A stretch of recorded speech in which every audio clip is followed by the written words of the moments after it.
बिहार में अपराधी इतने बेलगाम हो गए हैं कि उन्हें कानून का कोई डर भय नहीं है। जब चाहे जैसे चाहें अपने आपराधिक घटनाओं को अंजाम देने से नहीं चूक रहे हैं।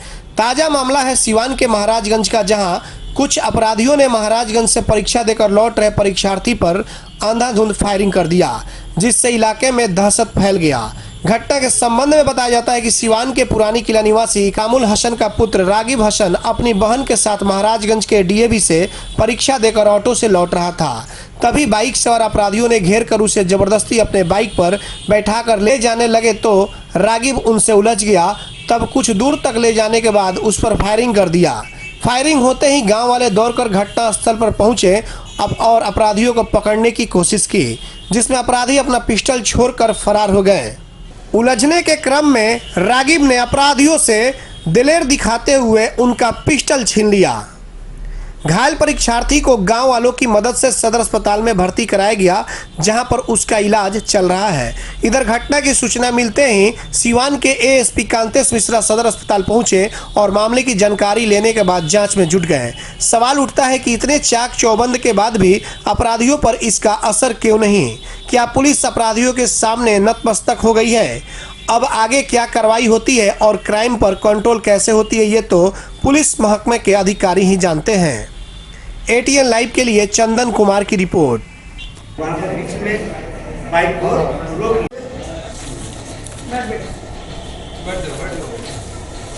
तो वो मतलब मेरी घर से करीब 3 किलोमीटर आगे वो बाइक लेके खड़े हुए थे बीच में। हम लोग गए तो हम पहचान नहीं रहे थे किसी को, तो उतार लिया गाड़ी पे से। तो हम बोले अब तो टाइट हो गए कि क्यों उतरे हम। तो फिर बंदूक निकाला, फिर हमको जाना पड़ा, बैठा दिया बीच में। फिर लेके आगे तक हमसे 2 किलोमीटर आगे तक गया तो हम चिल्लाते रह गए बचाओ बचाओ, लेकिन कोई नहीं आया था बचाने के लिए। उसके बाद से फिर वो एक गोली चलाया। वो गोली चलाया तो मतलब कान में ऐसे कर दी था, बोला कान में से यहाँ से हल्का सा लगा है। वो गोली पार हो गया, वो लगा नहीं। उसके बाद से मेरे हाथ में जो लंबा वाला जिसमें मैगजीन होता है वो मेरे हाथ में आ गया। तो हम निकाल के पहले सबको खेत में फेंके, गाड़ी चल रहा था उसको खेत में फेंक दिया। उसके बाद से फिर चिल्लाए तो फिर भी कोई नहीं आया। फिर आगे कोई गांव था, उसका बाज़ार था, आगे मार्केट था। तो वो बोला पीछे वाला कि यहीं से लेफ्ट ले लो, आगे बाज़ार है, यहीं से लेफ्ट। आपके गाड़ी पे कौन कौन लोग थे? 2 लड़के। आपके गाड़ी पे? मेरे ऑटो में, हम लोग ऑटो में चार लोग थे, चारों भाई बहन थे। ऑटो पे 4 भाई थे हम लोग? 3 भाई थे, एक ये था और एक मेरा भाई था और मेरी बहन थी। एग्जाम में जो निकले हुए थे अपना आराम से, वहाँ बस सब कुछ नहीं हुआ था। कितने बजे ये घटना है और कहाँ पे ये घटना घटी है? वही 5 बजे करीब हुआ होगा। 4:30 एग्जाम खत्म हुआ था, 4:45-5 बजे करीब हुआ होगा। हम बोले हुआ क्या वाले बात तो बताओ। तो कुछ तुम बैठ पहले गाड़ी में, बस बैठा के लेके चले गए। ऑटो से खींचने लगा है? ऑटो से खींच के बैठा दिया गाड़ी में, फिर चला गया गाड़ी से। कौन सी गाड़ी में बैठाया आपको? पल्सर थी।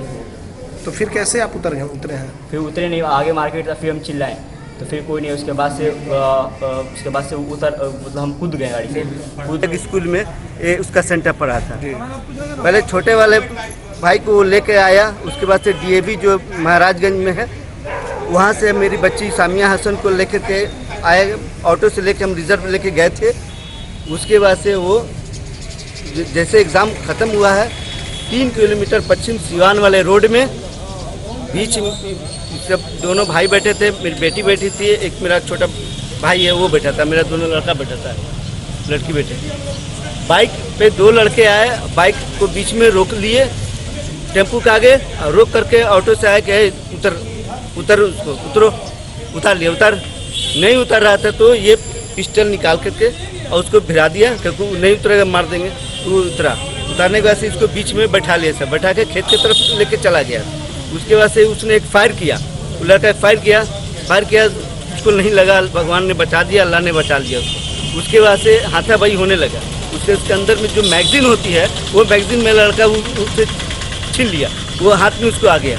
उसके जब हाथ में आ गया तो आने के बाद से उसने जो है वो पिस्टल से उसको मारने लगा सब गुस्से में।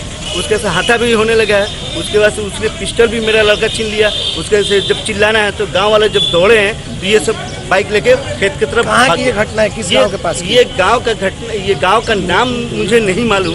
ये 3 किलोमीटर पश्चिम है सर, आखिरकार महाराजगंज गाड़ी में DAV। से ऑटो में से उतारने का मकसद क्या था, कुछ बस लग रहा है? हाँ, मामला है हमारे घर के सामने वाले लोगों से चल रहा है मामला, ये दीवार का लेकर के, जिसका हम आवेदन भी हम दे चुके हैं, एसपी साहब को दे चुके हैं, थाने में दे चुके हैं, गृह सचिव को दे चुके हैं, आपको छपरा में DIG वहाँ भी हमने दे चुके हैं हम। पहचान हो गई ये कौन लोग थे? नहीं, इसको हम नहीं पहचान पाए हैं, ठीक है, लेकिन पूरा शक है मेरा, टोटल 100% ये उन्हीं लोगों का करवाया हुआ है। कौन लोग हैं, क्या नाम है उनका? हाँ, एक इमरोज आलम नाम है, पिता नसीम अहमद नाम है, वो एक उसका ये साला है जिसका मिनहाज अहमद नाम है। क्या विवाद है उन लोगों से? उन लोगों से मेरे घर के सामने जो हम बाउंड्री उठाए हैं, वो बाउंड्री का भी विवाद है, गेट लगाने के विवाद है।